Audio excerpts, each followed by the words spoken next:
the Arab Forum 2018. We shall start with the third plenary session on integrating natural resources in development planning for a resilient and sustainable future. The moderator shall be Mrs. Rula Majdalani, Director of the Sustainable Development Policies at the ESCWA. The floor is yours. Thank you. Thank you, Karima. Good morning, everybody. And welcome to all of you at the UN House, at the ESCWA House, for this very important plenary session, which is pivotal. It's a pivotal session within this Arab Forum, and as you know, the main topic, it is also the main topic of the high-level political forum of 2018, based on the eco-dimension and natural resources and their role in achieving sustainable development. It is my honor to be the moderator of this session with a panel and elite, if I may say, of speakers, excellencies, decision makers, and representatives from academia, from youth, who are activists in the environmental field. I'm not going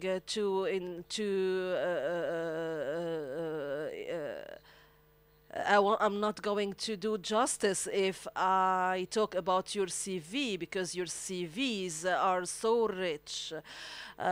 Before starting our discussion, I would like to remind you about the origin of the 2030 agenda and how how that idea was born and developed. It was born out of the Earth Summit in Rio de Janeiro.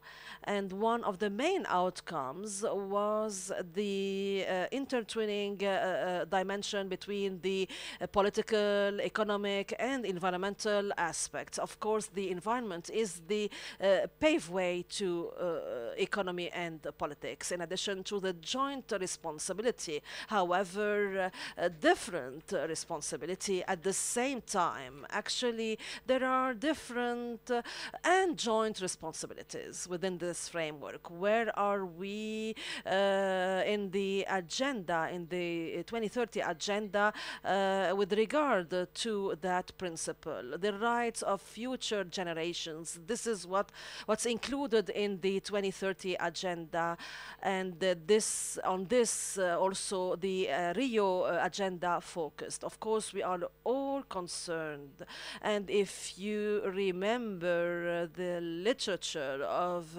Rio Summit, you would remember that it came in a time when there was a big hope about a new world global order with economic, political, cultural, and even environmental changes. We used to have a very ambitious agenda, and there was a big openness to the civil society, to private sector as well, so as to work in a partnership through different sectors. This is why we wonder about the non-less ambitious 2030 agenda. Where are we? This is the question. Of course, we know that everything is intertwined, the topics, etc. However, how to implement everything on the ground, how to work through all the institutions on a horizontal level. Where did we succeed? Where did we fail? This is why I would like you to focus on these aspects. Of course, there have been failure, but also success stories. Even though perhaps humble success stories compared to the major challenges, especially in our Arab world, a region that is suffering from water scarcity and perhaps rich available energy. However, do not forget about the challenges on with this regard. So I recall water scarcity, drought in some places, in addition to other challenges such as increasing demographic indicator, in addition to other things or factors, just like the climate change impact. Like the extreme weather events such as drought, floods, etc. And we are facing this, we are suffering this from this in our area. However, if we tackle how we are dealing with, for instance, despite water scarcity, unfortunately, we are still dealing with water as if as if there was no water scarcity. The same applies to energy. As if there were no renewable energies. I think that His Excellency, the Minister, will talk about the Moroccan experience with this regard. However, we are not giving priority enough, for instance, or giving the or considering the importance of the increasing demand, since, as you know, the oil producing countries will someday become unable to produce further energy. We're talking about water security, energy security, food security, in addition to the ability to achieve change within this system as an introduction to achieve sustainable development. And how and where we can use natural resources and ensure their sustainability for future generations and benefit from them so as to achieve social and economic development.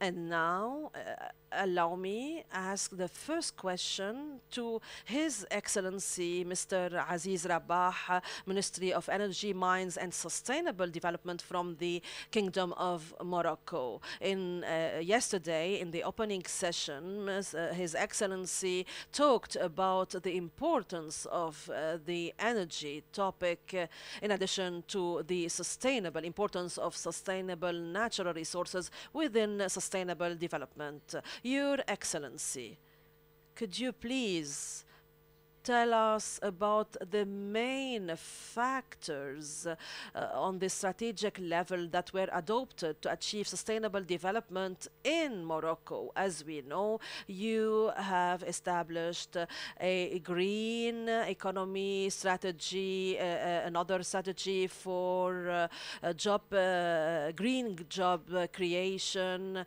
etc. So, what did you do so as to adopt this as a strategic option or decision and not only pilot projects in Morocco so as to achieve economic and social sustainable development? The floor is yours. Thank you. In the name of the most merciful, the most compassionate, of course, I will do my best to talk about one of the Arab experiences that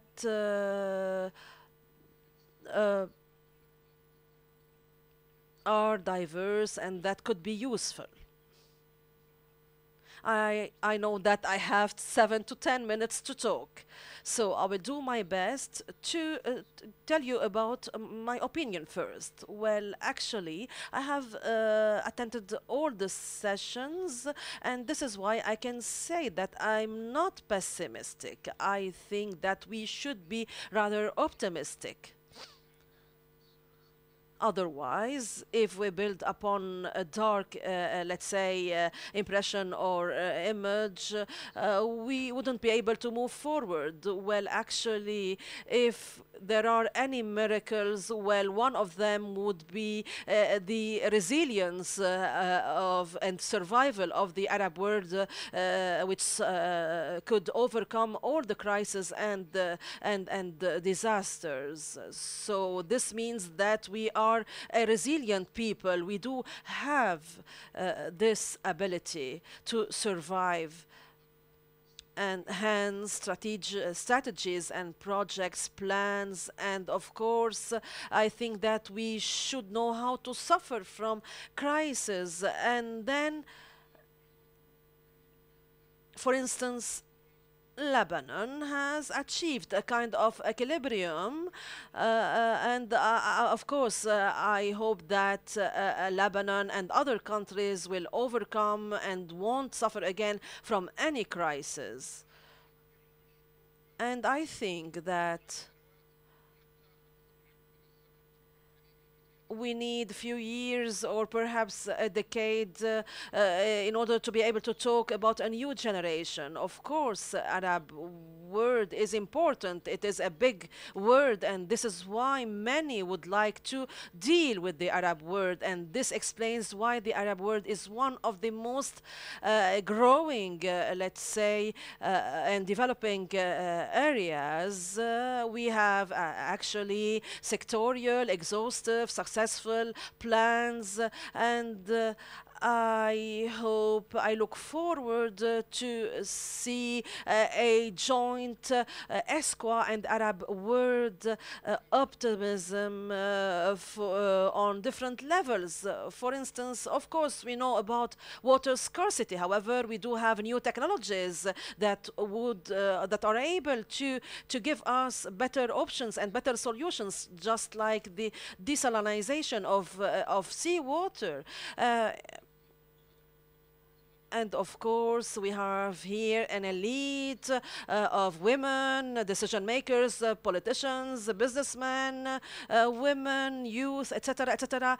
So all what you need is to have confidence based on democracy, on joint understanding, mutual understanding, on freedom. So as to be able to respond, in a way, to respond to the aspirations of our respective people. So, given the big difference between the identity of the ruler and the principles of ruling, and this is the most important. So we're talking nowadays about the principles of ruling, and given this fact, in addition to the availability of new technologies, of course, we can have solutions. Regarding Morocco, before talking about the strategy, let me tell you what happened throughout decades. The former King Hassan II, may he rest in peace, was the first one to have a future vision and to talk about the water issue. And this is why he established a water policy so as to build dams, despite some critics, and decades after that, we acknowledge that the policy of the former king was what saved us in terms of water. In addition to this, the forestry protection or protection of forests. This is another old idea, especially that we do have, we've had for a long time autonomous or independent authorities taking care of different areas, for instance, such as the Central Oasis Protection Body, especially that we have found out that our country ranks first in terms of number of oases.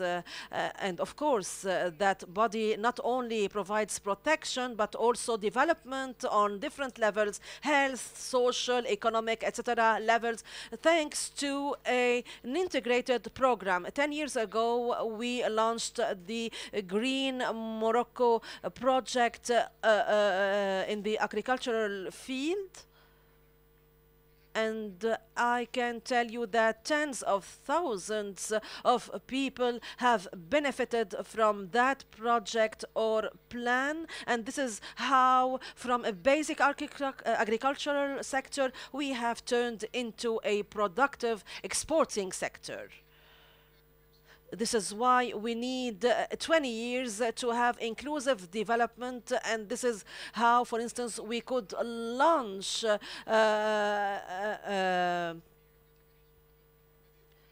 for instance, 10 years ago, only 18% of the citizens used to have access to to power and water, and now 99% of the citizens do have access to these services. And in Morocco, I can tell you that we do have power and water 24 hours, 7 days a week, and we rarely have any power cuts or water cuts.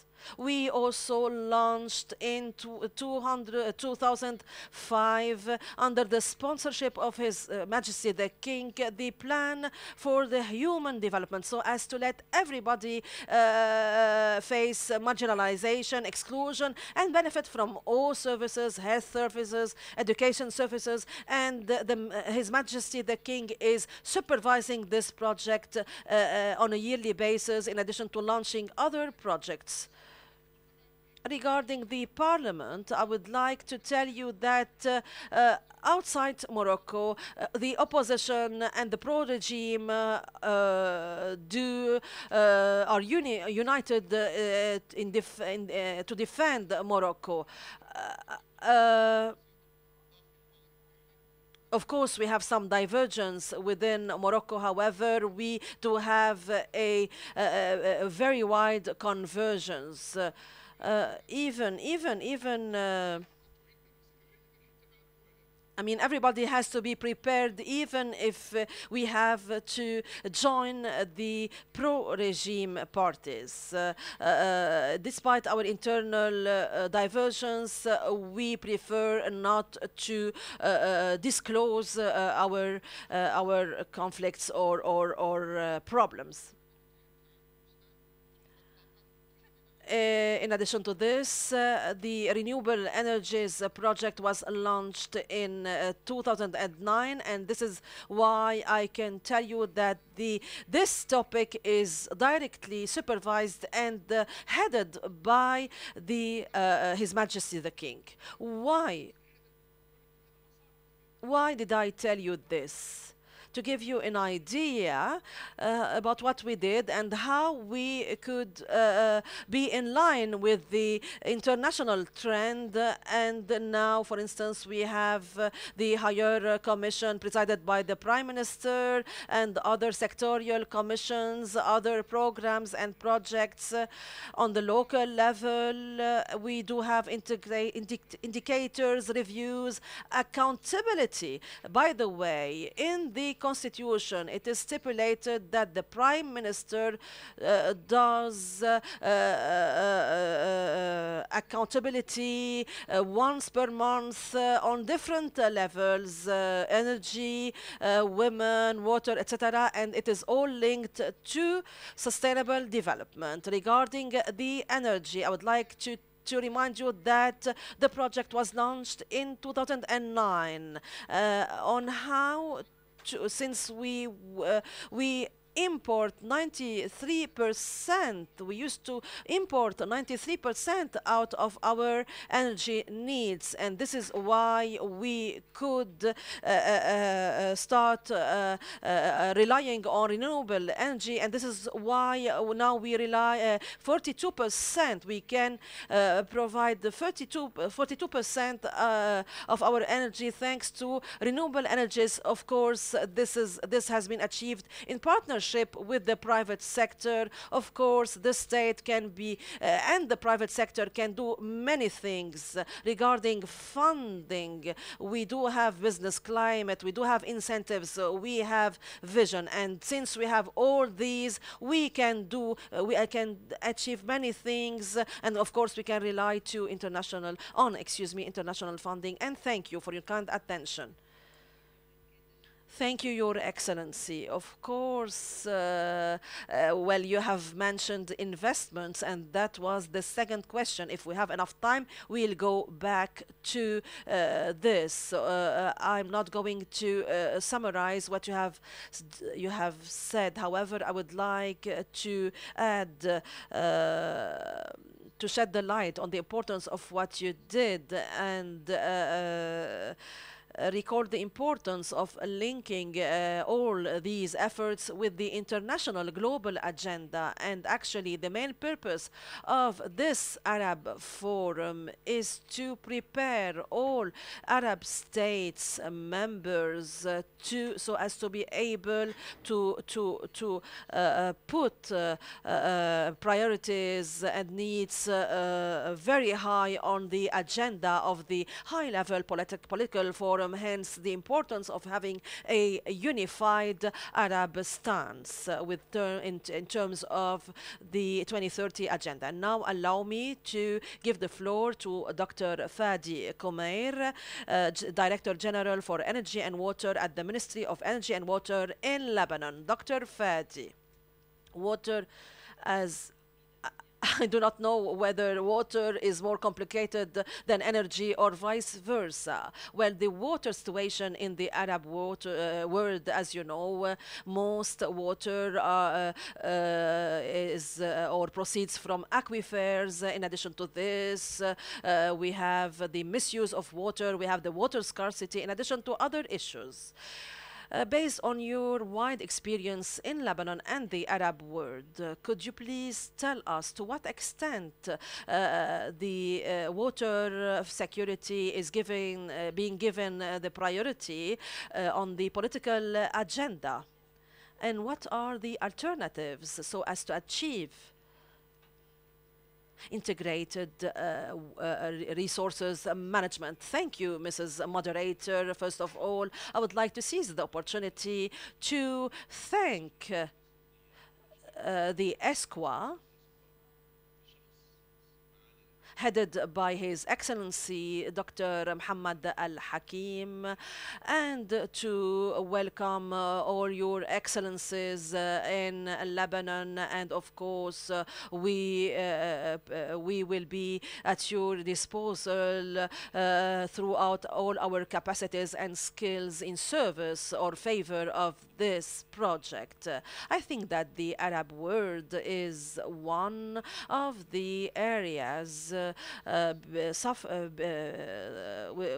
which are suffering political and other kinds of conflicts, especially However, conflicts over water are one of the most complicated, given the exhaustive and comprehensive changes in the Arab world, such as the demographic increase or growth, in addition to the waves of migration because of war and because of climate change. And this, of course, puts further pressure on natural resources, including water resources. I would like to say that ESCWA has had great achievements in terms of climate change, especially through the RECAR project, which is one of the main projects which identified the three climates in the Arab world, and each climate is a model to adapt for the human development, because at the end the main goal is the human development and to provide well-being for all Arab citizens. Water resources are affected by the fact that around 60% of the needs of the Arab world in this regard are outside the Arab world. The second challenge is that the personal or per capita quota or part is one of the lowest worldwide. It amounts up to around 8,000 cubic meters per year, and this showcases some of the pressure on water resources and some solutions, such as the Moroccan policy that was launched around 30 years ago. Lebanon also thought of the same solution at the beginning of the year 2000, and we are about also to store big quantities of water during a rainfall period, especially because of the pressure. The water quantity is being further scarce, more and more scarce every year. And of course, we have to adapt with the climate change for this purpose. On the other hand, in several Arab countries, desalination projects have been launched. So of course, this is an option. However, we have to think about the quality of networks in most Arab countries. And actually, we can ensure around 50% in terms of quality. So we are doing desalination, we are building dams, etc. However, we have to think about the leaking problem, how to improve the quality under these very difficult circumstances. The solution would be to resort to the private sector. And to come up with a contract between the governments on one hand and the private sector on the other hand, in order to come up with a better management of water networks and a reinforcement of these water networks. Second, we can also desalinate the seawater, just like what is being done in some Gulf states. However, in case there is an emergence of an unexpected problem, natural disaster, a catastrophe, what do we do then? Here, what we can do is think of importing water by what we call sea tanks. And this is something very, very important. So the Arab countries need to be well equipped, ready in case any natural disaster strikes in the Gulf states or in the Arab countries. And in case desalination plants stop working, we need to make sure that water security is preserved and protected. The third challenge, the Arab countries are also moving towards the investment of the aquifers, the non-renewable aquifer layers or aquiferous layers. And this is something with a very negative impact, and this will, of course, negatively impact the natural resources, specifically when we talk about protecting the SDGs 2, 6, and 7. So what we are doing now is creating a problem for irrigation purposes, especially that the quality of irrigation networks in the Arab countries bleed out a percentage of 80% of renewable or non-renewable water. Thus, we have to really consider how we can minimize waste in irrigation networks and to move towards a transformation of agricultural patterns in the Arab countries in order to come up with programs for all the Arab countries to focus on drop-by-drop irrigation or spray irrigation. Now, how can we come up with such a program? What we need to do is first convince the farmers. Second, we need to come up with facilitated loans for the farmers in order for them to update these irrigation techniques. And we also need to train the farmers.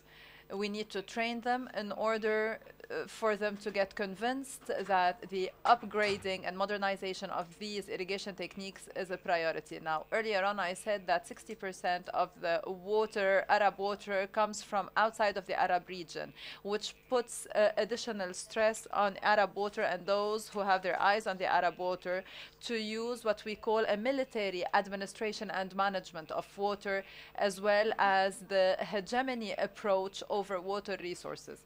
I will start with the Shib'a farms in Lebanon, the Jordan bank, and because we know that Banyas and Dan are irrigated by that, the Golan Heights that are also occupied. So this is a hegemony by the Zionist entity over water resources, and what the Zionist entity is doing vis-a-vis Palestine and Jordanian water through applying pressure on Palestine and the Jordanian water as well. So this hegemony approach should be refused, and those countries who have not yet signed the UN Convention for a fair and just sharing of international waters need to be, so those non-signatories need to be convinced that the only solution is to sign and to abide by those UN texts that were already formulated to for conflict resolution and peace installation, because we know that the human being is a human being regardless of race, background,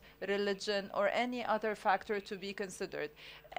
Each individual, each human being has the right to be blessed with water, energy, and food. Now, water and the desalination of seawater. Here, we also have to apply pressure on the fossil fuel energy that was mentioned by Chair Majdalani. So this pressure on fossil fuel energy will have a specific time frame, because if after 40 years we continue to get our 30% of energy from fossil fuel resources in the Arab countries to desalinate seawater, we will not have remaining energy after that. And just like the minister has said, we have to, within this program, we need to know how to use renewable energy.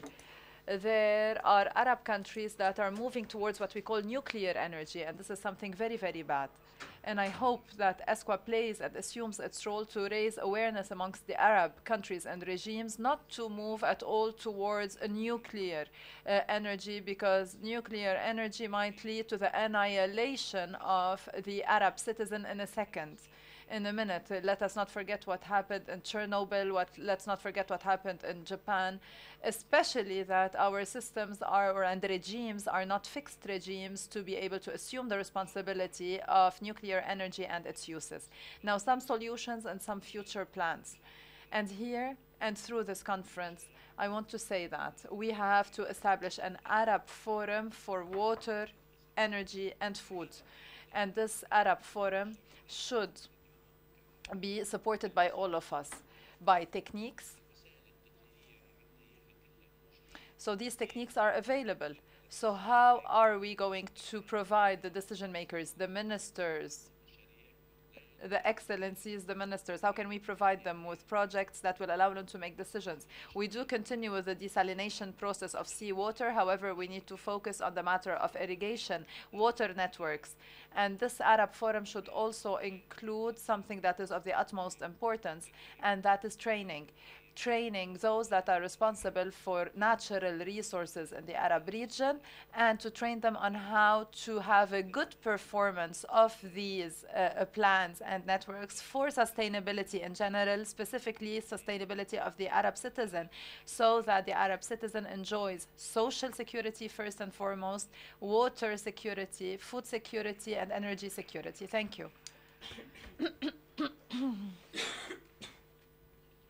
Thank you, Dr. Fadi, for your very valuable intervention. You focused on the nexus approach between water, energy, and food security, and maybe this is what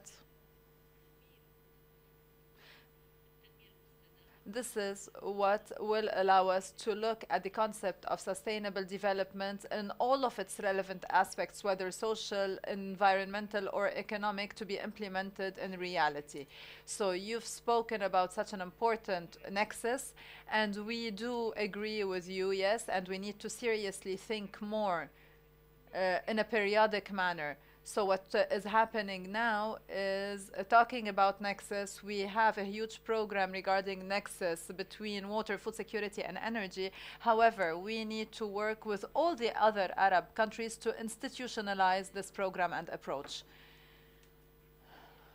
The friend and the colleague, Dr. Hussein Abada, head of the Sustainable Development Unit, Egypt 2030 Vision from the Ministry of Planning, Follow-up and Administrative Reform in Egypt.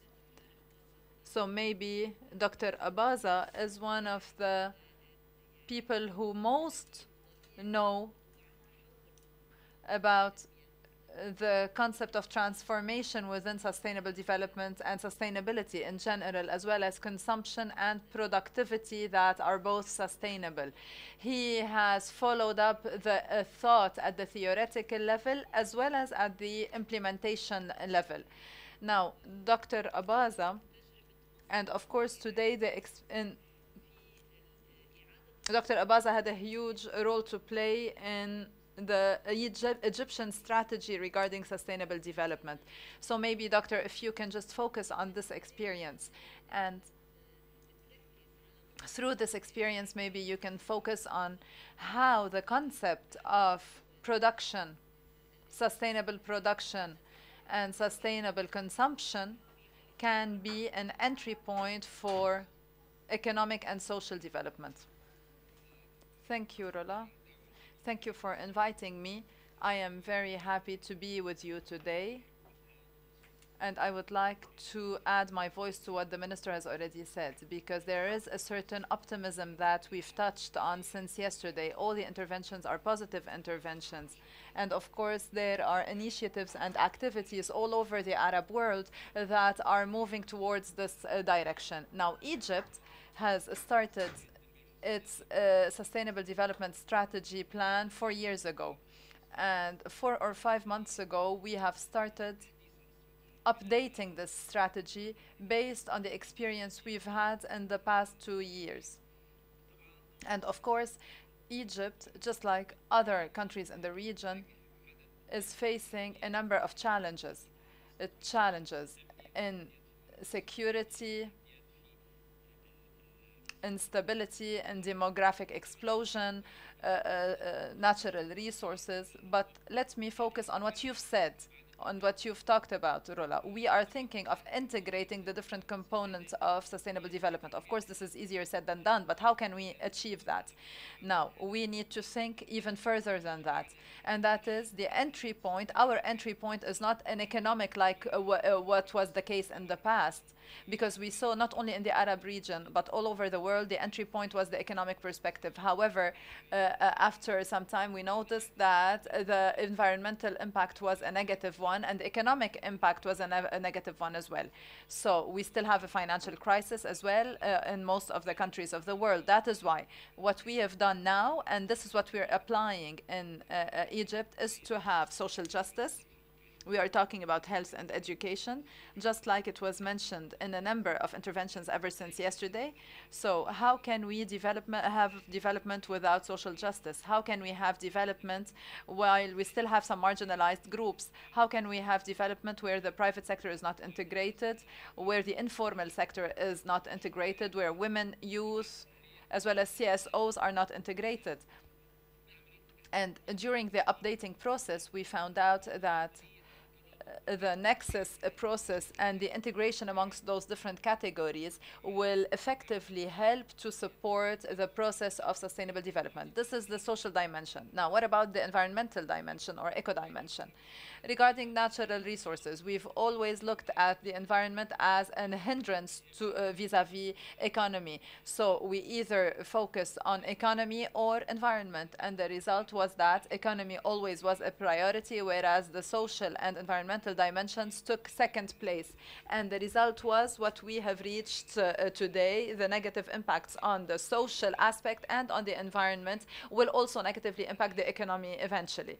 And this is the concept we have reached. The green economy concept that came out of the UN environment for the past 10 or 15 years now. So we found out that the communication package we've been working on was trying to promote the environment in isolation of development and economy was not fruitful. So this promotion was not fruitful at all. So, and we are trying to change that. We are trying to invest in Egypt in natural and human resources. And we are saying that this is what will achieve the real development, economic development and social development, as well as environmental development. So this is what we are trying to promote for through the updating process. And once we sat with all the working groups, with the different line ministries, the concept of sustainable development was not always understood. It was just a concept that was repeated. However, the content was not understood at all. But once this concept was integrated, once the concept was understood by everyone, showing and proving that there will be a positive economic impact later on. Of course, here, by the way, I have to say that we are talking about the interconnectivity of all the different sectors. So that is when we started saying that we are not only linking between the economic, social, and environmental. However, we are trans-sectorial.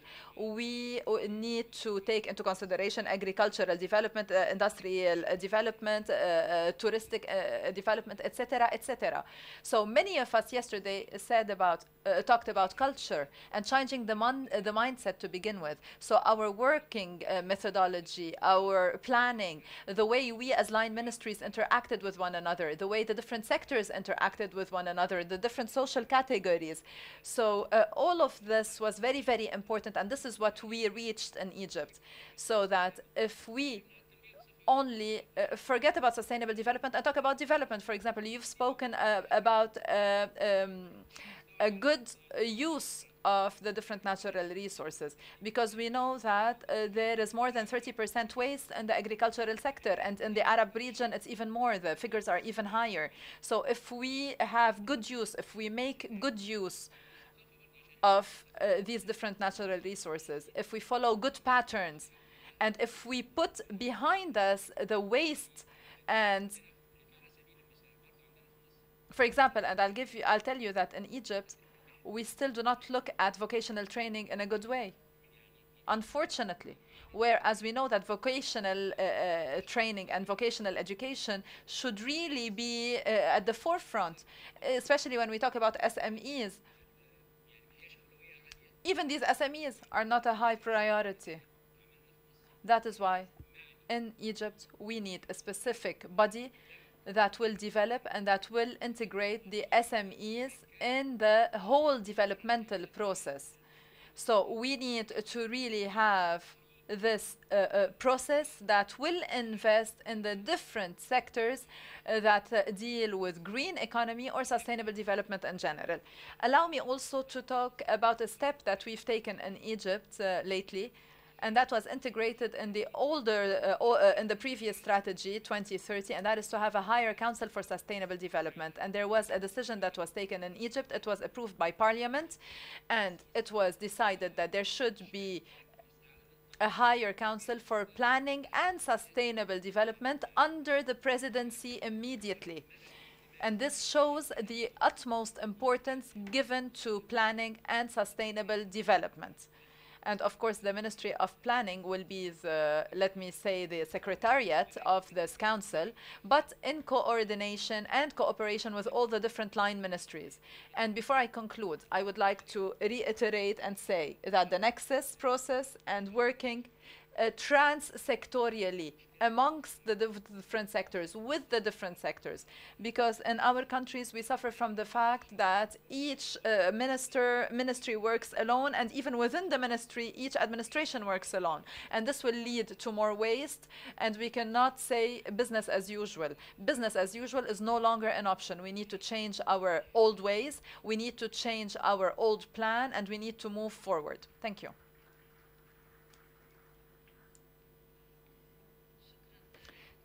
Thank you, Dr. Hussein,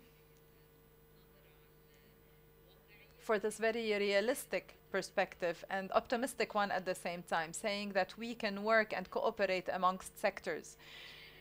There are positive experiences, and maybe the biggest challenge is what you've said, changing the mindsets, where the human being moves away from his comfort zone to work with other specialists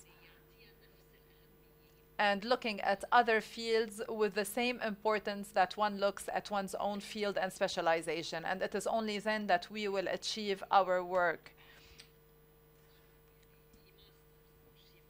Then the person will master whatever he or she is doing. Now, I give the floor to Dr. Sitani Shami. She is Director General of the Arab Council for Social Sciences.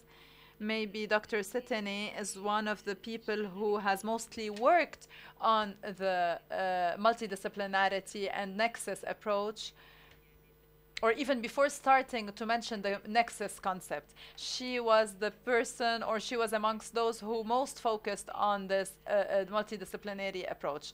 And now she's working on social justice issues and the environment. So as a researcher, and as a director of research projects and programs, how do you see an interconnectivity?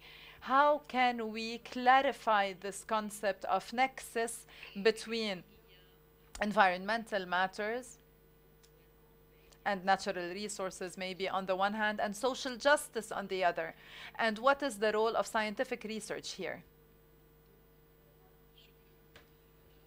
Thank you, Rola. Thank you, ESQA, for allowing me this opportunity to sit before this elite to discuss the different approaches of sustainable development and the environment of decision-making that will allow such a progress. There is a main idea in my intervention, and it is that natural resources, as we call them, are social and cultural. And separating between nature and the human being is the cause behind so many problems that we see in sustainable development programs. And just like my colleague Rola has already mentioned, I'm talking to you today with my hat of the Director General of the Arab Council for the Social Sciences. It is an independent, non-profit organization that was established in Lebanon in 2011 by a ministerial decree, and it aims at reinforcing social sciences research as well as production of knowledge and know-how in this region. I am mentioning this why? Because the number of institutions and organizations similar to our own council is very, very few, especially those working at the level of the region and not one country. So today, and 5 years after the launching of the process of our Arab Council work, because we started working officially in 2012, so 5 years later, we are more than happy to see and to say that we have around 250 students who have received, or maybe individuals who have received scholarships to conduct research. And we provide these grants not only for individuals, but also for research groups And we have started this year to prepare for the funding of research institutions, specifically universities. In addition to that, we have also established a body looking into research about the situation of scientific research in this region. And I will talk about that later on, in order to reiterate the importance of research and the role of research within the scope of sustainable development.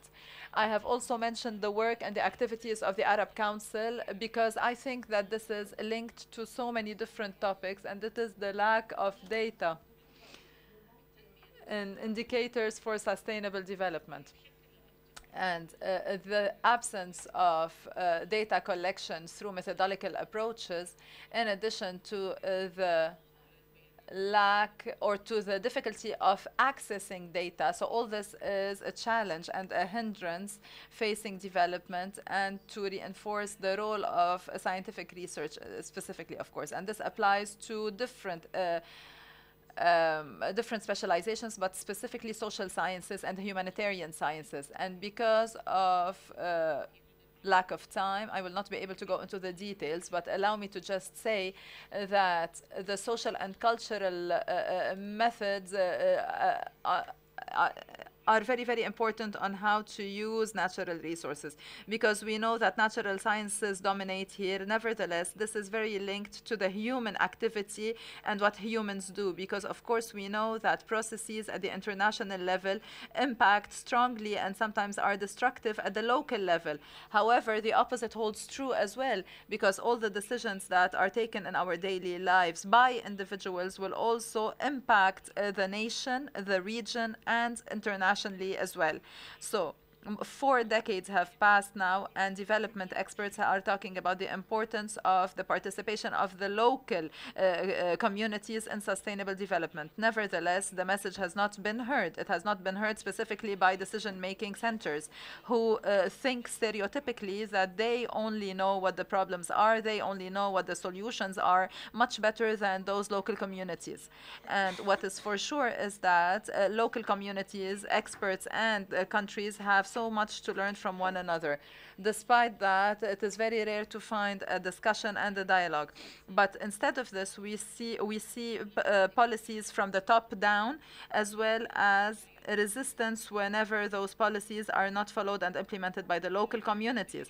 But this does not mean in any way that the local communities are harmonious or enjoy social justice, because those local communities differ economically and socially, specifically on the basis of gender and age, and sometimes based on racial and ethnic considerations. Now, the matter of social justice is very difficult at the local community level as well as at the national level. However, the important point here is that there are no national solutions that are unsuccessful if they are not successful, that are successful if they are not successful locally. So planners need to understand in urban studies how to consider place attachment, the concept of place attachment, because this will give people an incentive to invest in the place where they reside and to look towards the common good of the future generations, overlooking individual interest or individual goods.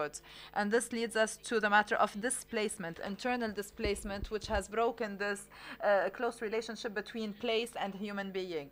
And this was due to decades of developmental planning from top to bottom, in addition to other factors in the Arab region, where we have an intersection and interconnectivity of different forms of displacement and forced migration. So displacement because of lack of natural resources and an enabling environment that will push the working power to move towards other regions, and which will also push towards the growth of other random regions, where we come up with plans of urban concentration and demographic concentration, as well as all the different displacements that are caused by wars and armed conflicts, of course. Now, all this will lead to the fact that the Arab region and countries become producers and receivers of displaced people at the same time. And these displaced groups remain outside the plans of development. And those displaced groups usually live in already fragile environment, leading to even more fragility and more stress on the natural resources. Now, going back to the researches, I would like to inform you of some topics that we are studying within the framework of a program of the Arab Council for Social Sciences entitled the environment, poverty, as well as movements of social justice. And this program encourages researches on the relationship between the changing natural circumstances as well as the livelihood processes in different regions. And this really focuses on responses, local responses for those circumstances, as well as the difficulty of ecological and social movements in the Arab region. And this program looks at the interconnectivity of social, political, and economic factors in the formation and reformation of lives, including marginalization, displacement, and the deterioration of development. This project also deals with environmental justice that has to do with a fair sharing of economic benefits, taking into consideration diversity and the experiences of the different societies that are impacted by social class, gender, race, etc. And this program also looks at the relationship between the economic degradation and deterioration and violence, as well as teaching ecological justice and coming up with a pedagogy that will allow to protect economic and natural diversity. And finally, this program talks about the cultural heritage, whether tangible or intangible, as well as its relationship with economic sustainability and economic well-being, and all the different representations of environments in art, music, shows, etc. And amongst the different funded projects within the scope of this program, I mentioned 5 projects as examples. The first example, a project, Ecological Policies in Morocco, Ethnographies in Popular Voices in Rabat and Casablanca, as well, and this is after the zero plastic bag projects. In Tunisia, there is the dynamism of the Wahi region, and here we've spoken about the oases, of course, so anthropological approach, taking into consideration a cultural anthropology. Third, the integration of urban farmers and the plans of urban development, like in order to survive within the occupation Palestine as a case study. Fourth, the sociology of ecological education and the and the importance of ecological education and secondary education in Morocco. And fifth, the empowerment of the knowledge and heritage of cultural building, and that is the industry of building the place. This is a project from Syria. These projects are nothing but a few researches that will help us better understand the relationships between societies and natural resources and the different geographical environmental entities. However, they are a step to reinforce our knowledge. And once we link that to discussions, dialogues, and different methods of coordination and cooperation linked to sustainability, these projects will be able to provide us with valuable information about developmental efforts that are national and local. And these projects tell us about the survival of those local communities despite new fragile causes and conflict responses. The last point that I want to talk about, and that is to marginalize social and humanitarian sciences in this region. So if it is just obvious by reading the titles of these projects that those fields will provide important knowledge and know-hows, then why don't higher education policies, or why do the higher education policies marginalize that from a funding point of view? Because in a survey for higher education in this region that was conducted by the Arab Council for Social Sciences in 2017, we found that 70% of universities in this region, 600 universities more or less, so 70% of these 600 were established after 1991. So they were founded after 1991, so young universities in the Arab region.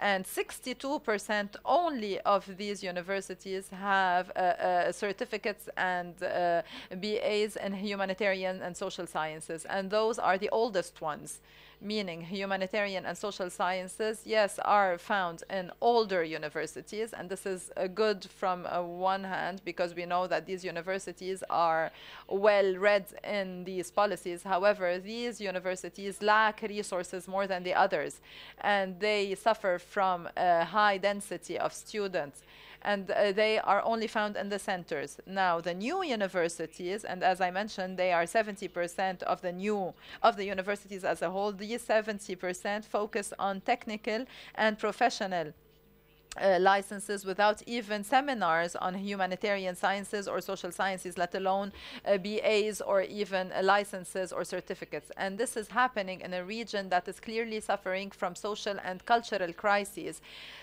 that are deeply linked to sustainable development.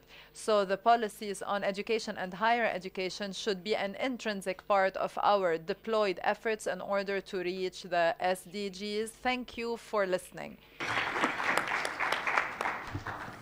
شكرا دكتورة ساتيني. Thank you, Dr. Satene. And thank you precisely for highlighting the importance of the social dimension. We talk about this triangle represented by culture, society, and environment very often, but the weak link or the weakest link in this triangle is this link between the environment and the society. And also thank you for highlighting the importance of the local communities, because we always, when we talk about partnership, we have to find a place for the local communities. You also mentioned in your valuable intervention the social justice, and this brings us to Mr. Jassim Ali, the Executive Manager, Board of Directors from the Peace Generation Network, Iraq. As a representative of the environment sector, but also as a representative of the youth in this sector, Mr. Jassim, how do you perceive the rights of the future generations? You as youth, how do you perceive the rights of future generations? Are they preserved?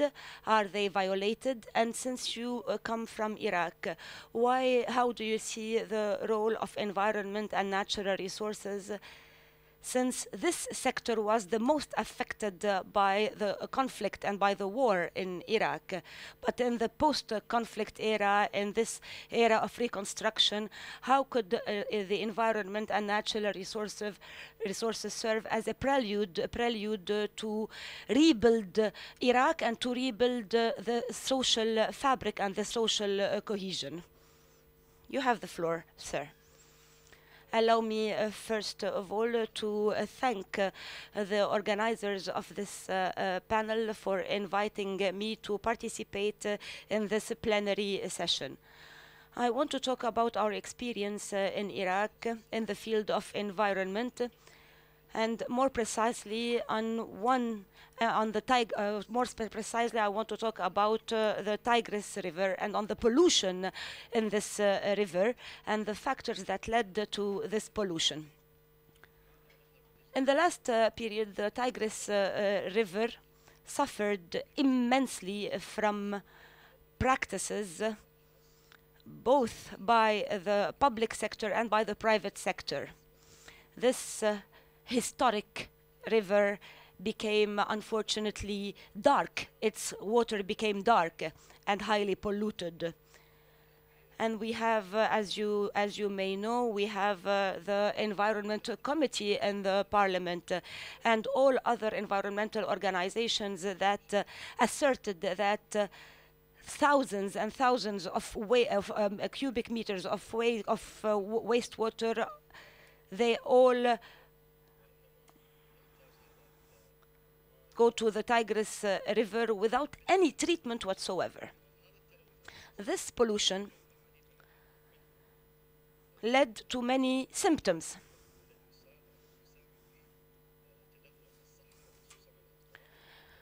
And the first symptom is the diseases, especially diseases that hit the children. And there are even reports by the WHO that state that thousands of children health of thousands of children were affected by the pollution in the Tigris River.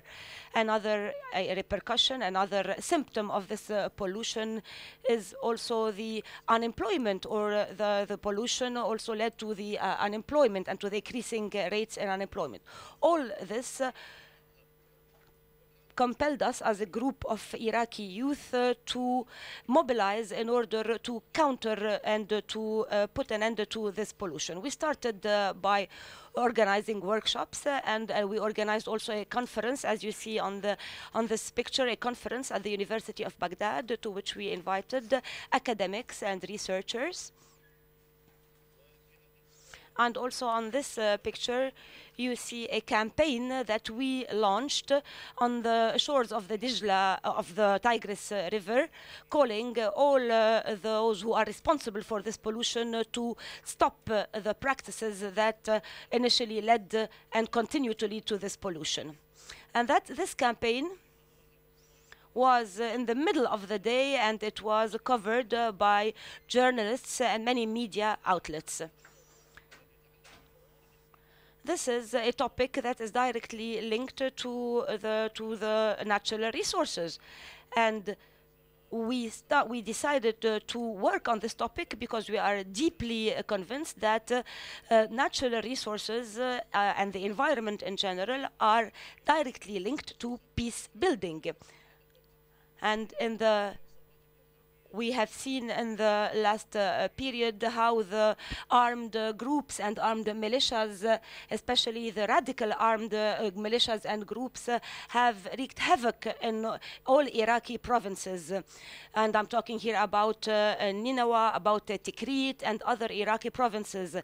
And once these radical groups were kicked out of these areas, we saw a dire need for reconstruction and for peace building also. And the prelude to this peace building and to this reconstruction should be the natural resources, starting with the Tigris River. The Tigris River is a symbol of the common good in Iraq, and all the Iraqi youth have to participate and have to contribute in putting an end to this scourge in our country.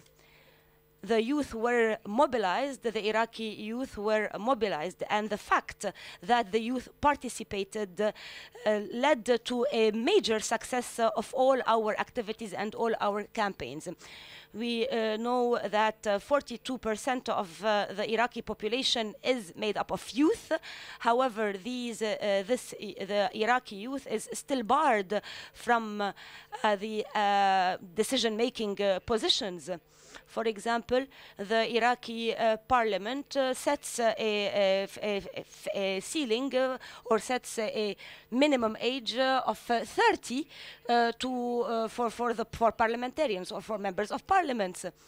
So the youth are completely excluded from all decision-making circles and from from decision-making circles, from decision-making bodies. And that's why their only resort is the civil society if they want to contribute to social development. Of course, the participation of civil society is vital in Iraq, but when it comes to the environment in Iraq, there are still a lot of gaps and weaknesses. There are 3,000 civil society organizations registered in Iraq. 10% of these organizations are environmental organizations. This is a major shortcoming in Iraq. And I wanted to share with you a story. An Iraqi fisherman who told me personally that he had to quit his fishing job and to transform its ferry boat, it's a small boat, into a transport boat to be able to cross the Tigris River from one shore to another. And I just telling you the story to say that how can small initiatives contribute in preserving the environment and natural resources of Iraq. Thank you. Thank you so much, Mr. Jassim Ali. And of course, we want to see the youth raising their voices, and we want to see the voice of youth heard in this forum and in other fora.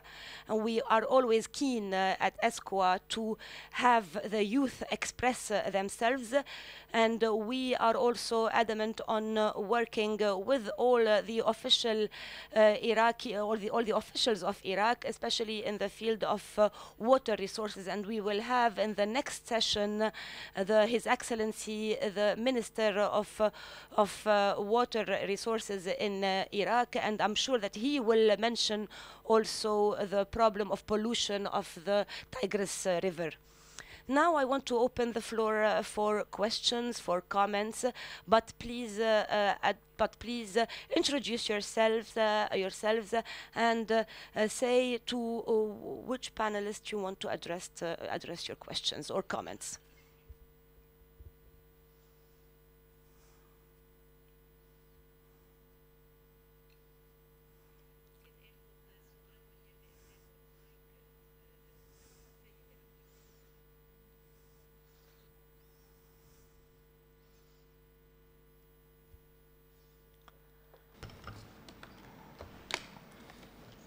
صباح الخير.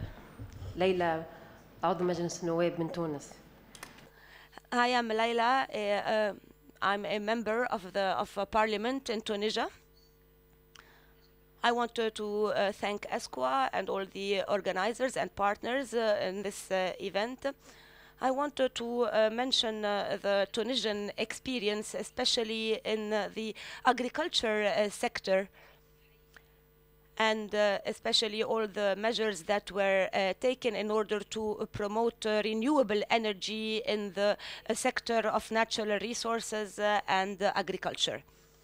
I have personally taken part in a study that was carried out by ESCWA in the Arab Maghreb, a study about renewable energies in the Arab Maghreb. It was indeed a very important study, and that also then there were important recommendations in this study. And one of these recommendations was the importance of creating cooperation mechanisms between the Maghreb countries, and also maybe to create a kind of a pool of experts and researchers in the whole Maghreb region. So I wanted to pay tribute to ESCWA and to thank ESCWA for this important study and for the important recommendations that personally I find extremely vital for this sector and for natural resources in our Maghreb region. I wanted to also highlight the importance between natural resources and the social and society in general. And in fact, the Tunisian revolution did not really start in 2010. It started in 2008. And the spark of this revolution was the tension, the social tension that was generated by the pollution in one of the areas of Tunisia known for the phosphate production. So and of course that was the spark of the Tunisian revolution in 2008, because the people in that area saw their life and the quality of their life affected by this pollution. They saw their jobs, they lost their jobs. They had to leave their regions. They have to leave their homes and their lands, and this led to a tension, to a social tension that really gave the spark for the Tunisian revolution. And maybe this is an example of this organic and close link between the social dimension and the environmental dimension of development. And of course, we have to always take into consideration the social responsibility, and the social responsibility, especially in the corporate social responsibility in the private sectors. We have to keep on inviting and on inviting and on calling upon the enterprises, the private enterprises, to fulfill their corporate social responsibility tasks. Thank you. Thank you. Thank you, Mrs. Leila. I see the lady on this side, and then Mr. Mahmoud Ataya, and then we will have another round of questions.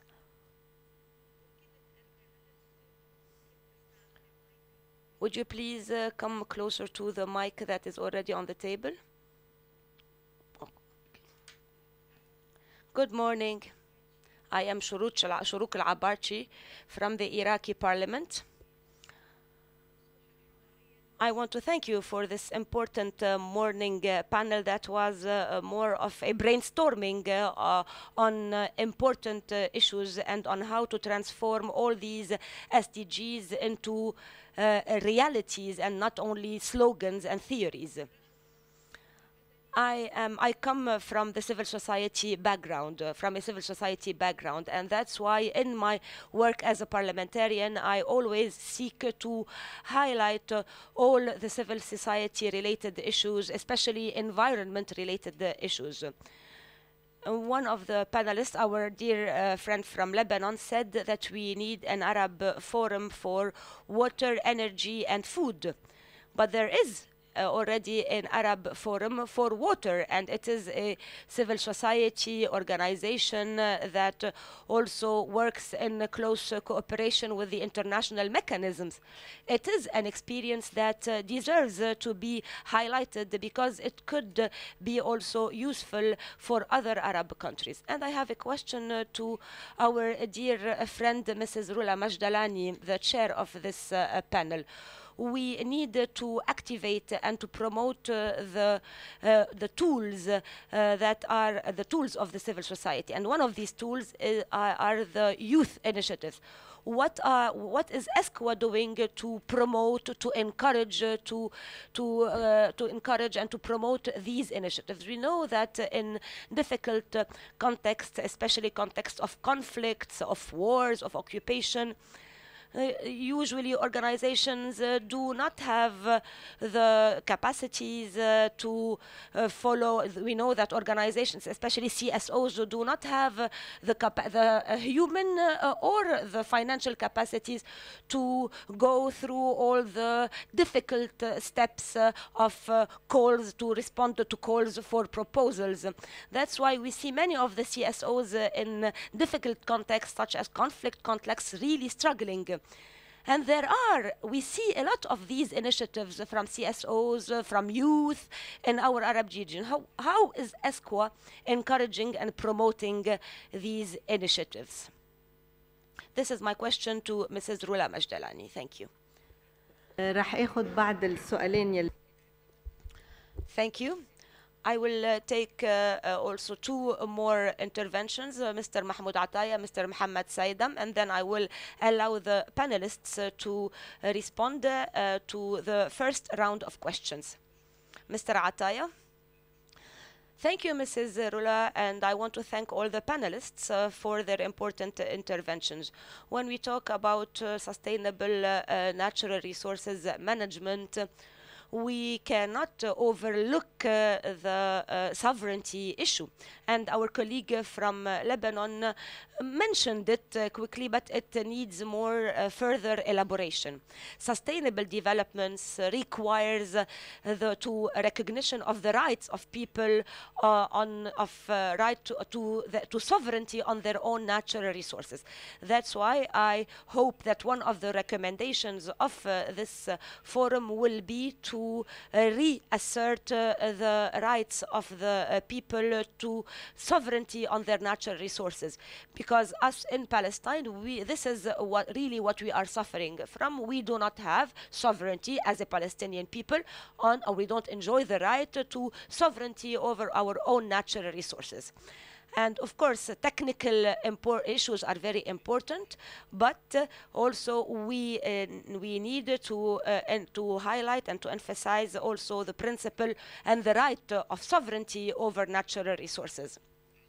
And I think also that we have to take into consideration the demographic factors and the demographic changes, especially that we know that our region is undergoing fast demographic growth, population growth. And we know that when population grow, the demand on natural resources grows also. And this is an element that we should take into consideration. Thank you, Mr. Mahmoud. My question to the organizers, Karima, can we add 10 minutes to the panel because we started late? Mohammed Saidam from the Royal Scientific Institute in Jordan. I want to thank you, Mrs. Majdalani, and I want to thank all the panelists. My question is to Dr. Rabbah, His Excellency the Minister, and also to Mr. Fadi Kmeir from Lebanon. Of course, we are hearing good news from Morocco. But are there is there any cooperation with scientific circles in Morocco? And is the scientific milieus or the scientific circles are they consulted in the decision-making process? This is my question to His Excellency the Minister from Morocco. My question to Mr. Fadi Kmeir. You mentioned the renewable energies, and you said that Lebanon has decided to promote the renewable energy. What were the foundations of these decisions? Was there a study, a scientific study, and do you cooperate also with scientists and scientific milieus and the circles in the decision making in this field? Thank you. Thank you. I will give now the floor to the panelists to respond to some of the questions that were addressed to them, and then we will have another round of questions. Your Excellency, I think, of course, we always seek Arab integration, but at the same time, we have to create a kind of a competition, a healthy competition between Arab countries. This way, there will be a kind of a healthy race or a healthy competition between the Arab countries. This really will maybe encourage every Arab country to do better, to always do better. So I think that, of course, we have to promote Arab integration, but at the same time, we have to create a kind of a climate of healthy competition between the Arab countries. And I really emphasize this point. A healthy competition between the Arab countries could really lead to, ultimately, into Arab integration. As for the Moroccan experience, first of all, the environment is enshrined in our Moroccan constitution. And even we have a law on environment and any plan, any national action plan, any national strategy, any project should include an environment or a chapter on environment and on the environmental impact.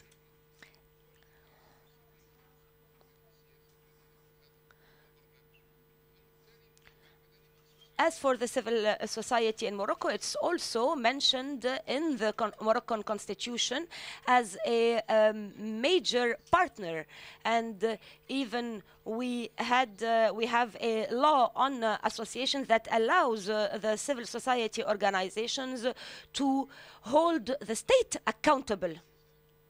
And the civil society organizations, and this has been enshrined in our laws and in our constitution. The civil society organizations, they are entitled to monitor the performance of the state, to hold the government accountable.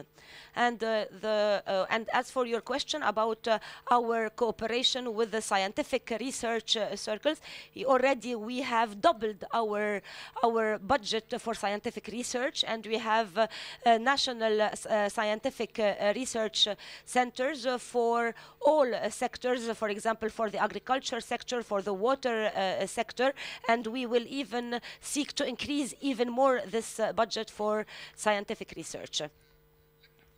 Now, as for the brain drain in Morocco, we really feel that it's not anymore a problem for us. It's more a wealth for Morocco. Instead of keeping our efforts focused on how to bring these brains back to our country, we have to think also of how to use these brains wherever they are in the world.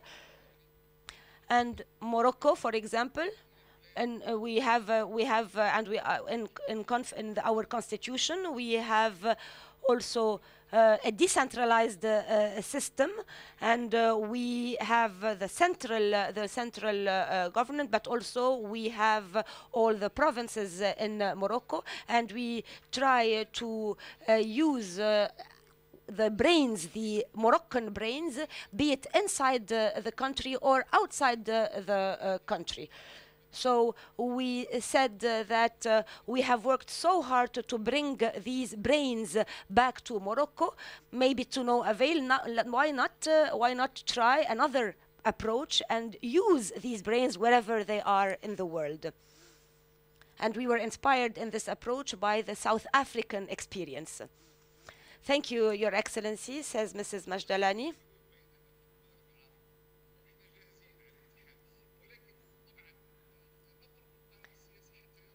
And of course, in the Arab Maghreb region, the peoples, they want to see the borders open between all the countries of the Maghreb. But of course, this will depend on a political decision. And I think that we can, at least we have this healthy competition between Morocco and Tunisia. And it is, in fact, a healthy, but at the same time, His Majesty, the King, is keen on a fruitful cooperation with Tunisia. And we also are keen on cooperation with Algeria. And hopefully we will have also a fruitful cooperation with Libya, once calm and peace will be restored in this dear country. I think here I would like to say that the situation in Libya and the calm and stability of Libya will have a positive impact not only on the Maghreb area but on the whole Arab world. So we hope that peace and stability will return very soon to this dear country. Thank you. And now I want to give the floor to Dr. Khalid and to Dr. Hussein, to Mr. Al Hussein, and then we will have a second round of questions. Mr. Khmeir. Thank you for your questions and your comments. I wanted to clarify one point. Why did I suggest the creation of a high committee or high body for water, energy and food in the Arab region? كنت أود أن أسترسل أكثر في مداخلتي لضيق الوقت لم أقم. For lack of time, the logic of hegemony has completely taken over the regional international waters. I've given you an example about Lebanon. There's another example for the Nile Basin, what Ethiopia is doing by building the Nahda Dam without discussing it with food security, with Egypt, and without taking into consideration water security and food security in Egypt. The third topic, the Euphrates and Tigris rivers and the hegemony being witnessed by non-Arab countries like Turkey over Syria and Iraq as well. Now, the solutions regarding Jordan, Israel, and Palestine, here the solution is to really link between the Dead Sea and the Red Sea. But where is the coordination taking place between the Arab countries or amongst the Arab countries? Lebanon is a basin country, and the president, Michel Aoun, on the 6th of June 2017, having given myself given the president a report on water security, the president said that Lebanon should take part in the discussions in order to listen and follow up what is happening within the scope of the Dead Sea and the Red Sea. And this is something that not only Palestine or Jordan are concerned with, but Lebanon as well, because we are at the upper level of the basin. So where is the coordination amongst the Arab countries regarding this project or other projects like Euphrates and Tigris, as well as the Nile basin? So we go to France, we look at the Senate in France to sensitize the European society and community about our problems. Yeah, last year we talked about the Nile River, and Egypt was represented by Dr. Muhammad Al-Atti, His Excellency the Minister, and Dr. Hussein Al-Atfi was the Secretary General of the Arab Water Council. And we brought together all the different countries to talk about the Nile Basin topic. Now, are we in the Arab region really seriously looking into this topic? Are we really asking about what is happening in the Nile Basin? Once again, if we move towards energy, are we seriously discussing matters of energy? Are we seriously looking at the positive and negative points relevant to energy? So allow us to talk about all of these topics. We either express our opinions or ideas, or we need to be concise. If we are to talk about nuclear energy, if we come up with a nuclear energy plant in Jordan and any problem arises in Jordan, what will be the impact on Syria, Lebanon, or other Arab countries? Or if we build 20 plants in the Kingdom of Saudi Arabia, and these were the discussions that happened with, the USA President Trump, for example. So this is something that we all together need to sit together and discuss. And last but not least, food. How to provide food. The big river in Libya is used for pumping water 50 kilometers away to irrigate tomatoes and sell the kilo for peanuts. So we need to sit together, all of us, and talk about a sustainable future for the future generation.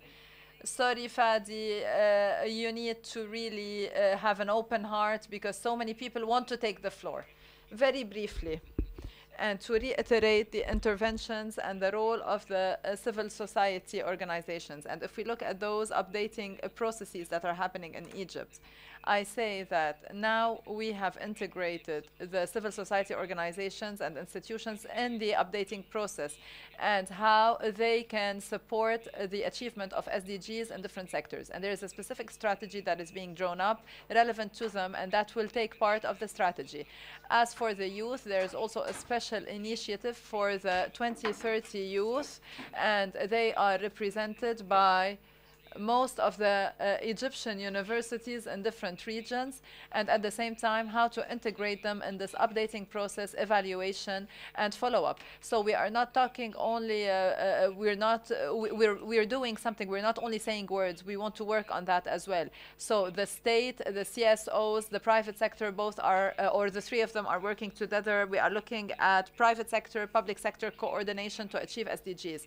Last, we need to look at the coherence of policies, and because especially in Egypt we have conflicting policies. The Ministry of Water comes up with legislations, whereas the Ministry of Urban Planning will come up with other policies. So there is no coherence. So in the reformulation process, we need to make sure that there is harmonization and coherence amongst the different policies so that they support one another and they are not conflictual.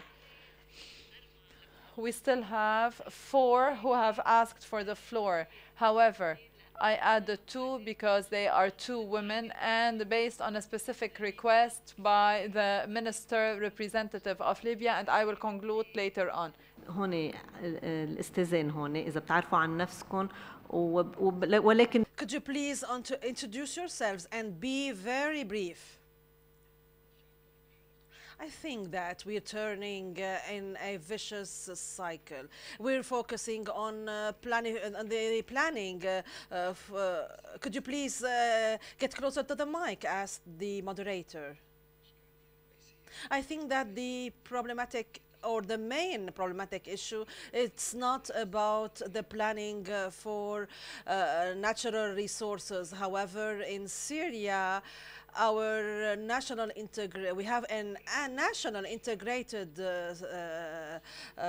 resources management strategy, and we do have very tough legislations and laws, for instance, the law on forestry.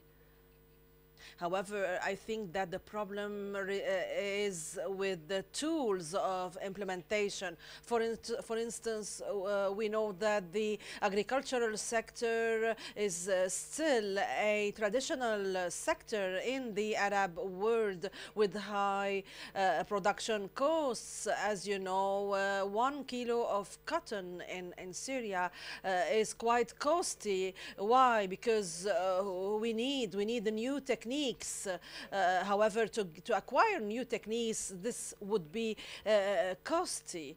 That's why I think that we have had enough with plans, with strategies. We need to tackle tools, implementation tools, funding, because at the end, the environment is the victim. And since we always focus on the economic side, thank you. Let me continue. For instance, we do not have any environmental indicators. We do have, however, economic indicators. Okay, thank you. I think that in the 2030 agenda, there is a goal that addresses and is specialized for this topic, as you have said, and within every target, there are implementation mechanisms, and I thank you for shedding the light on this. Could you please go ahead? Hello, Nader Shikhani. I'm the director of the Directorate of Planning, International Planning in Syria.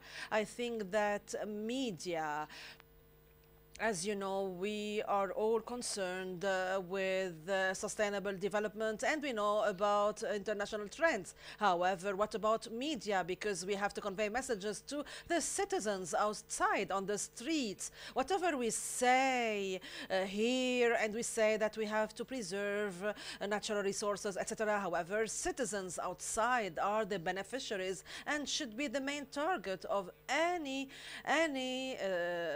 plan.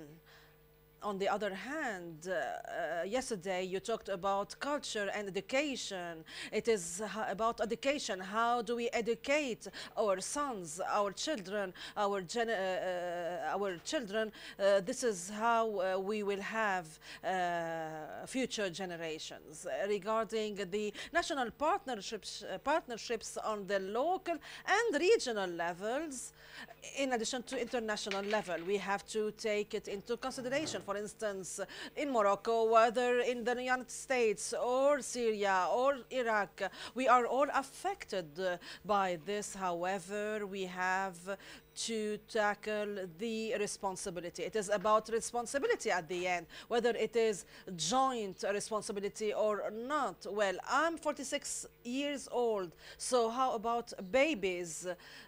Yes, thank you, of course. As we said, it is a joint but different responsibility that concerns pollutant countries that should assume their responsibilities. We will give the floor to two persons here. Hello, I'm John Bassani from the Ministry of Planning. I have a couple of questions to Dr. Komeir. You have talked about the possibility to resort to the private sector in order to manage the water networks, however, and grids. However, I would like to know to what extent you intend to privatize water management, and I would like to know whether your ministry has or is aware of other countries' experiences such with this regard, such as Bolivia or Brazil, and the outcomes or consequences of such a step, such as, for instance, monopoly. And what about yearly evaluation? Did you think about it? Okay, and now we give the floor to the three three ladies, you, and then you. Please go ahead. The three ladies. Thank you. Good morning, Nadia Muscati from Bahrain. I have the pleasure to be here today, and I have an observation. Actually, I would have liked to see further representation of the Gulf countries, because Gulf countries do suffer from water scarcity and the non-production of food. Actually, we do have a real problem in the Gulf with this regard. This is why I think that we need an initiative to be launched by ESCWA so as to raise awareness in order to face the desertification in the Gulf countries. This is, I would like to address my question to the ESCWA, and thank you. Thank you. Please go ahead.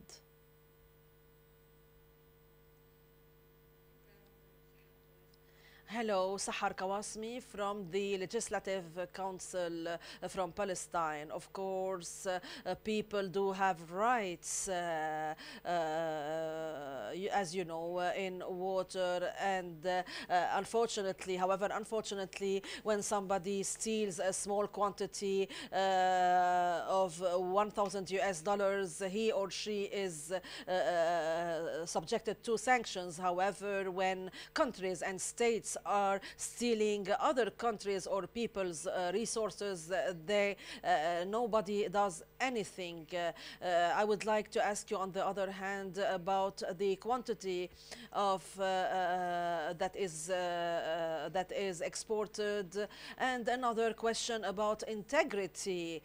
Of course, integrity is not about humanitarian aid. It's about investing outside to the benefit of all the parties and stakeholders, the host country and the other countries. So I would like to know whether you have or not such projects in the Arab world. We will have a special session on energy this afternoon. This would be my answer, and in this session, in the afternoon session, we will be talking about energy. Please, the lady from Libya. Good morning. And thank you very much for your word, and I would like to thank as well Mr. Rabah, His Excellency. I would like to tell you that despite the very bad situation in Libya on the political and economic level, however, things are moving forward, though slowly, and this is why I would like to praise the efforts being made and to shed the light on these efforts. Of course, we as a member state, of course, would like to give you an idea. Of course, we are making huge efforts, especially some scientific centers, in addition to some municipalities, some parts of the civil society, despite the very bad and difficult situation. And of course, I would like to praise the UN efforts and the efforts and help being provided by some other international organizations. This is why I would like to see a link between these efforts and how to benefit from all these efforts regarding the linking between education and development.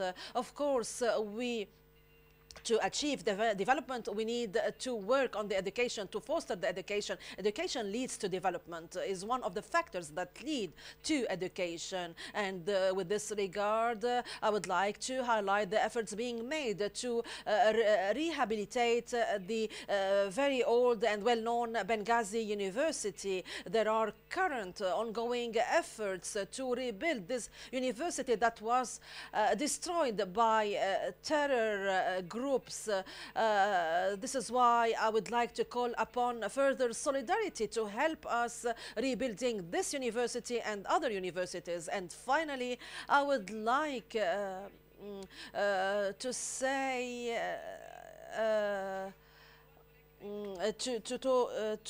to say that we have made efforts in Libya so as to have more drinking water. As you know, Libya is a rich country and has lots of oil, however, and we do have rich natural resources. However, because of the current situation, we are facing lots of problems and challenges, unfortunately.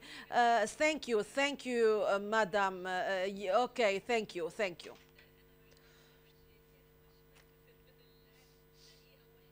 I apologize, however, I only have 1 minute to every speaker if you would like to say anything. You only have, each one of you has 1 minute. Please go ahead.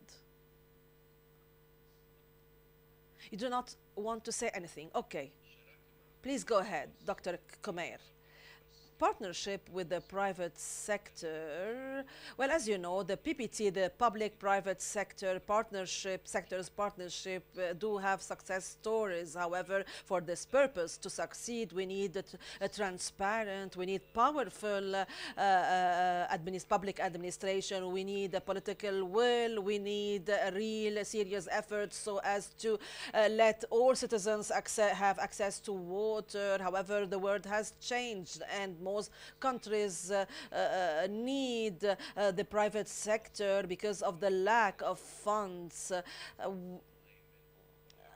However, we do not want any monopoly from the private sectors, and of course Morocco, Jordan, Bolivia, Argentina, France, Jordan, Morocco had successful stories and experiences. However, it was not the case in Argentina and Bolivia. However, regarding your project, I think that it is not sustainable, because what about 40 years from now? I think that it would be more useful to think right now how to overcome any problems we would be facing in 40 years from now. Well, I have forgotten to mention Mauritania. I would like, therefore, to put Mauritania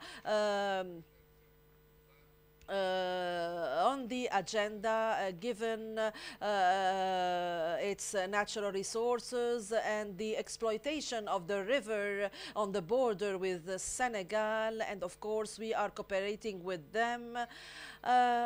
Regarding the partnership Dr. Komer talked about, I think that we can have many suggestions. We in Morocco have made 3 suggestions, and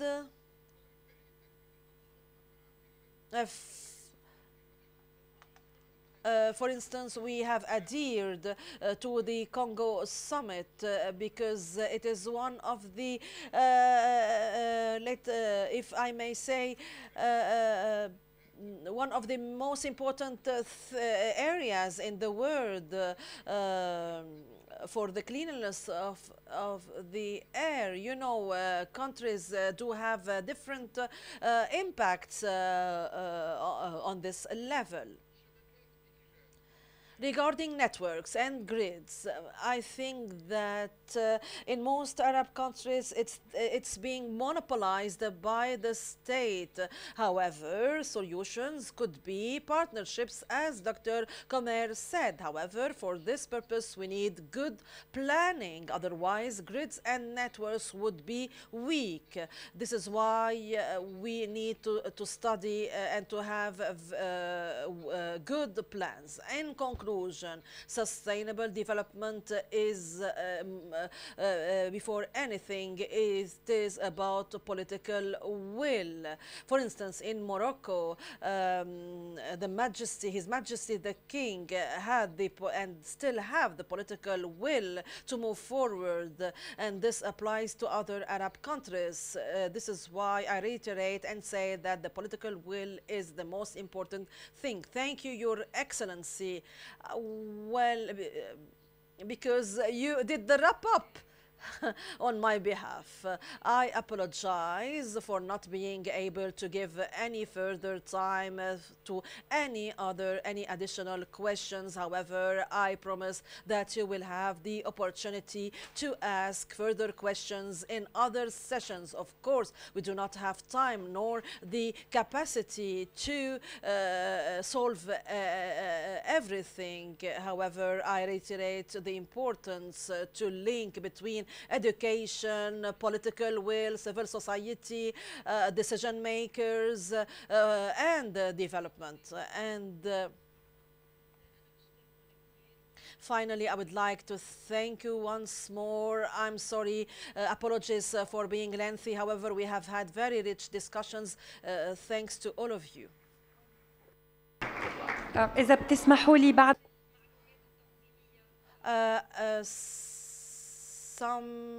I do have some information, please. Could you please listen? I would like to tell you that we'll have coffee break in the ground floor, and we will have a group photo in the ground floor upon the request of Dr. Al-Hakim, the Executive Secretary. And after the coffee break, we will have 3 parallel sessions. One of the sessions on environment and natural resources, which will take place in this hall. Another session on mainstreaming gender equality and women's empowerment in national SDG implementation plans in committee room 1, and another and third session on youth and transformation towards sustainable Arab societies in MZ meeting room. Thank you.